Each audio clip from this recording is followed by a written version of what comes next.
कक्षा 12 के स्टूडेंट हैं। अगर आप कक्षा 12 के स्टूडेंट हैं तो ये वीडियो आज आपके लिए बहुत ही इंपॉर्टेंट होने वाला है। दोस्तों आज का अपना टॉपिक क्या है, आज मैं बताने वाला हूँ आपको किस तरीके से केमिस्ट्री के अंतर्गत आपको लिखना है। ये वीडियो उन छात्र के लिए है जो अभी तक कुछ नहीं पढ़ा है, मतलब थोड़ा मोड़ा 1-2 महीना पढ़े हैं बस, मतलब जिनकी तैयारी अच्छे से नहीं है, जिनका पेपर गड़बड़ गया है, फिजिक्स का है ना, मैथ का, इंग्लिश का, जिन मतलब अभी से लेकर शुरू तक पेपर गड़बड़ गया है, तो ये वीडियो आज देख लेना है। ये इस पेपर को बचाने के लिए, नहीं तो ये भी पेपर आपका गड़बड़ हो सकता है, क्योंकि अगले साल केमिस्ट्री के पेपर बहुत खतरनाक आया था, फिजिक्स का भी बहुत खतरनाक आया था। इस बार भी चांसेस केमिस्ट्री का भी खतरनाक पाया जाता है। तो मेरे बताए गए नियमों का अगर आप पालन करते हो ना, तो गारंटी तो ये तो है मैं नैया पार करा दूंगा इस बार। अगर मेरे बताए गए नियमों को आप फॉलो करते हो तो भाई वो तरीका क्या है, क्या चीज़ है, क्या नहीं चीज़ है, सारी चीज़ें मैं बताऊंगा। उससे पहले आपको करना क्या है, वीडियो को लाइक करके चैनल को सब्सक्राइब कर देना है, क्योंकि मैं हमेशा आपके लिए वीडियो डालता हूं,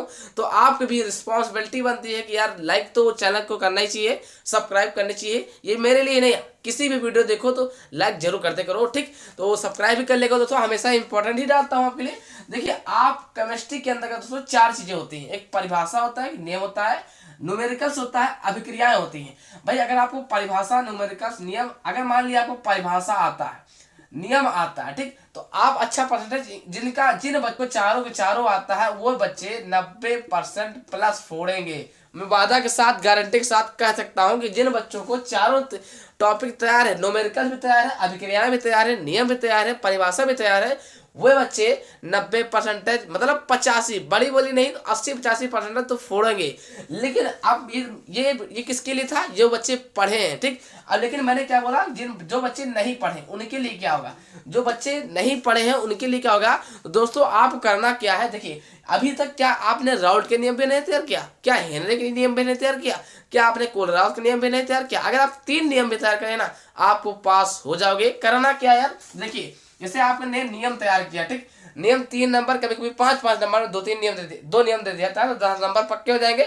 बहुविकल्पीय में अक्सर बी ऑप्शन सही रहता है, तरीका मेरा समझ लो, अक्सर बहुविकल्पीय में बी ऑप्शन सही होता है, इसीलिए आपको बी ऑप्शन टिक मारना है, बी या फिर डी, ठीक।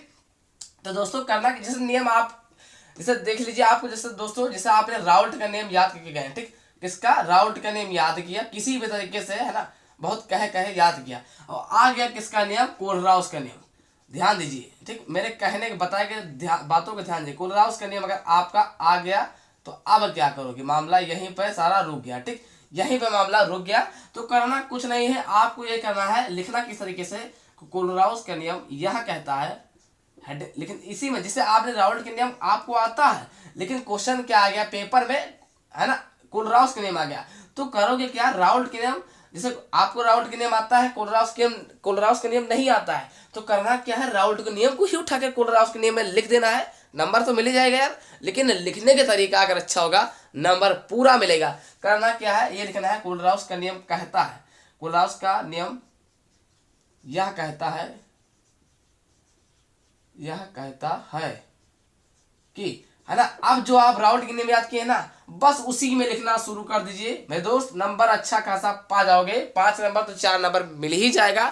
मतलब ये इतना जान लीजिए यार, यूपी बोर्ड परीक्षा, हाई स्कूल, इंटर, चाहे जो हो, आपको कॉपी अगर आपने नहीं कुछ लिखा ना तो नंबर नहीं मिलेगा, तुरंत रॉन्ग हो जाएगा। कॉपी में कुछ लिखा होना चाहिए, ठीक, पहली बात। दूसरी बात, राइटिंग अच्छी होनी चाहिए। तीसरी बात, है ना भाई, किसी तरीके से आपको आना चाहिए। चलिए मैंने बता दिया भाई, आप परिभाषा किसी तरीके से घसीट दोगे, किसी भी तरीके से आप भर दोगे कापी, ठीक। और ये भी मैं बता दूं, कापी भरने में कताही नहीं करनी है, आपको कापी भरने में कताही नहीं करनी है। मैंने भी पेपर दिया है, मैंने भी सब चीजें अप्लाई करते हुए अपने दोस्तों को देखा है यार। वो बंदा कुछ नहीं पढ़ा था, मैथ लिया था, और वो बंदा पास हो गया 62-63 परसेंटेज ले आया, मात्र 1 महीना पढ़ करके। तो कैसे किया, क्या किया, मैथ लिया था, बल्कि मैथ के पेपर जैसे आया तो मैथ के जो क्वेश्चन आते हैं ना, उसको नीली पेन से 2-3 बार उतारा साला, एक ही क्वेश्चन है, हर क्वेश्चन को उतार चला गया। इसी तरीके से इसमें अप्लाई करना है। जैसे मान लिया न्यूमेरिकल आपको दिया गया है, 4 न्यूमेरिकल है, तो एक न्यूमेरिकल का क्वेश्चन डालिए, और जो चारों क्वेश्चन लिखे हैं ना न्यूमेरिकल, उसी को आपको नीली पेन से लिखते जाइए। लेकिन ये कब अप्लाई करना है, जब आपको नहीं आता है। कहने का मतलब ये सब पास होने का ट्रिक होता है, ये सब पास होने का तरीका होता है यार, तभी करना जब आपको कुछ नहीं आता है। न्यूमेरिकल का एक ही फंडा है भाई, देखो न्यूमेरिकल आप लगा नहीं पाओगे अगर आपको अच्छे से नहीं पढ़े हो। तो मैंने क्या बोला, जो भी न्यूमेरिकल क्वेश्चन में लिखा है, जैसे क्वेश्चन लिखा है 4 5 3 और यहाँ पे न्यूमेरिकल आपको लिखना है, तो यहाँ लिखो क्वेश्चन आंसर नंबर तीसरा, ठीक। आप आंसर फिर एक बार नीली पेन उठाओ, उसी क्वेश्चन को, जो क्वेश्चन ही लिखा ना, जितने क्वेश्चन है न्यूमेरिकल, उसको नीली पेन से लिखते जाओ, 3 4 बार लिख दो। कुछ पढ़े होगे ना, कुछ तो होता आया ही होगा ना, तो इनसे पढ़ रहे हो, उसी को नीली पेन से लिखते जाइए। नंबर भाई मिल जाएगा, 2 नंबर 1 नंबर मिलेगा। मैंने क्या बोला, काफी भरोगे तभी तो मिलेगा, नहीं भरोगे तो कुछ नहीं मिलेगा यार। तो न्यूमेरिकल इसी तरीके से लगाना है। लेकिन ये बात किन छात्रों के लिए निर्भर करता है, जो छात्र कुछ नहीं पढ़े हैं।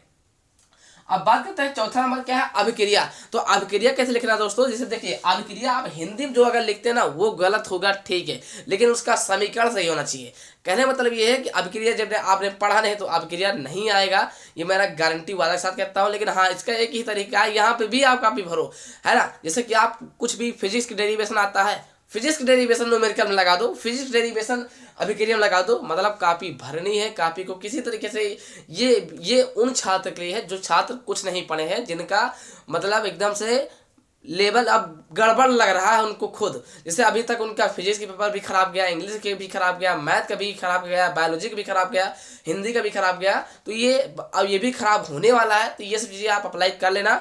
तो मेरा कहना यही है, आप हर बच्चे पास होंगे यार, चिंता नहीं लेने का, बस तरीके का अप्लाई करना है। अगर आपको अच्छे से आता है तो आप पास हो ही जाओगे, है ना। जैसा कि मैं तरीका बताया गया क्या है, मैं तरीका आज मैंने क्या बताया, मैंने तरीका यही है कि दोस्तों आप जो भी क्वेश्चन है ना, कुछ तो याद ही क्या होंगे, उसको लिख देना है, क्वेश्चन छोड़ करके नहीं आना है। इसका तरीका एक ही है भाई, है ना। और जो न्यूमेरिकल्स है, अगर आप फिजिक्स डेरिवेशन आता है उसको लिख देना है, या फिजिक्स न्यूमेरिकल आता है उसको लिख देना है। एक आध 2 न्यूमेरिकल आप याद कर लीजिए, सवाल याद कर लियो, नहीं आ रहा दूसरा सवाल लिख दो, ठीक। अभी सवाल उठाइए, किताब उठाइए, सवाल याद कर लियो, है ना, न्यूमेरिकल के, वहाँ पे कोनो भी न्यूमेरिकल आओ, वही सवाल जो याद करके जाओ वही लिख दो। तो ये सब तरीका होते हैं दोस्तों पास होने का, जिन बच्चे कमजोर है उनके लिए था ये वीडियो, ठीक। तो आशा करते हैं आप लोग वीडियो देख करके समझ गए। अगर समझ गए हैं तो प्लीज लाइक करके सब्सक्राइब कर देना, क्योंकि हमेशा इंपॉर्टेंट वीडियो डालता रहता हूँ। तो कल मिलते हैं शाम 6 बजे, तब तक के लिए जय हिंद दोस्तों।